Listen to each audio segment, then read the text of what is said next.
So we'll have a signing this afternoon, 2 o'clock Eastern time, I believe. President Trump signing an executive order which is boosting coal production. So that's coming up this afternoon. So let's look at energies before we look at our row crops. We'll start with crude oil, down 51 cents, $60.19 a barrel. Gasoline futures here this afternoon are in the red. What about diesel? Diesel fuel lower, and nat gas is in the red. Now let's go to the row crops and corn. We use that for ethanol. December, penny and a quarter higher, 4.47 and a quarter. And we can use beans for biofuels as well. Moving up 4.5 on the new crop, 9.85 and a half. Now to the wheat market. July contract up 2 3/4, 5.53 and a quarter. Hard red or Kansas City, 2 pennies higher, 5.74 3/4. Spring wheat, penny and 3/4 higher, 6.39 and a half. And as we run to the finish line for the day, December cotton, 67.27. It's down 96 points. Let's go to Chicago. Vice President, Zaner Ag Hedge, Ted Seifried. Okay, Ted, what are you watching? Well, happy Turnaround Tuesday, Tony. We've got a little bit of strength kind of across the board. And it's nice to see, you wonder if this is sort of a bit of a dead cat bounce in the stock market and also maybe soybeans for that matter, in front of what could be a rather negative day tomorrow, apparently. But we'll see. Either way, corn continues to impress, continues to act really good, and actually looks like it wants to break out a bit more to the upside, which is super interesting considering the climate that we're in and everything else that we've got going on right now. Corn seems to be the winner of any sort of trade concerns or trade talks. And I think a lot of that is because our best trading partners for corn seem to be the ones that want to get along the most. Mexico didn't receive the reciprocal tariffs. Yes, they have the 25% on. But they are very, Mexican President Steinbaum seems very, very friendly on working with us to get those tariffs taken off, even working with us against some of our bigger concerns, like, say, China, for example. And so, that looks pretty good. Japan seems to want to talk and come to the table. We had apparently a good call with South Korea last night or this morning. So, I think corn of really most things is feeling pretty good, and the chart reflects that. And, we have a much tighter balance sheet than what we started the marketing year looking at. We've got some concerns about the upcoming growing season. There's some weather concerns for Brazil. So again, corn looking pretty good. But I look down at soybeans being up, 12, 13, 14 cents, and you wonder what that's going to look like tomorrow. Some strong words from China this morning, saying that, they'll go all out war to the end if we raise our tariffs 50% tomorrow, if they don't take their 34% tariffs off today, which I've not heard anything about that. I don't think it's likely. So tomorrow, again, could be a much different story, Tony.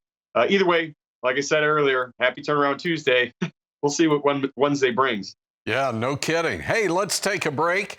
We'll come back in a moment. We'll talk about livestock markets as we head towards the close. Market Day Report continues in a moment. Okay, so cash cattle last week was a little lower. We look at the south, 208 to 210, 210 to 213 in the north. Big question will be, where do we go with the bids and the asking prices this week? Well, here's what we do know. Live cattle futures are in mixed territory. Nickel higher on the April contract at 198.97, but 62 lower on the June at 193.55. What about feeders? Well, feeders have been on both sides of the trade and remain there. 280.40 on the April. That's up 257.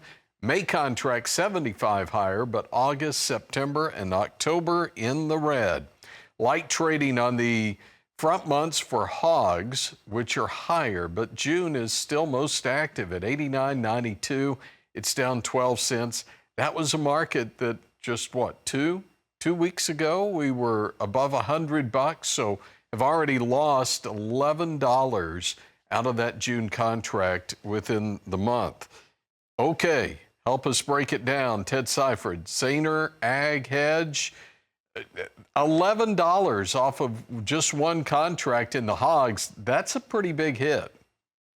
Yeah, Tony, whenever you have risk off happening on a bigger, broader scale, that's going to have a pretty large effect on a lot of markets, even if it isn't necessarily fundamentally driven. And when we talk about livestock as a whole,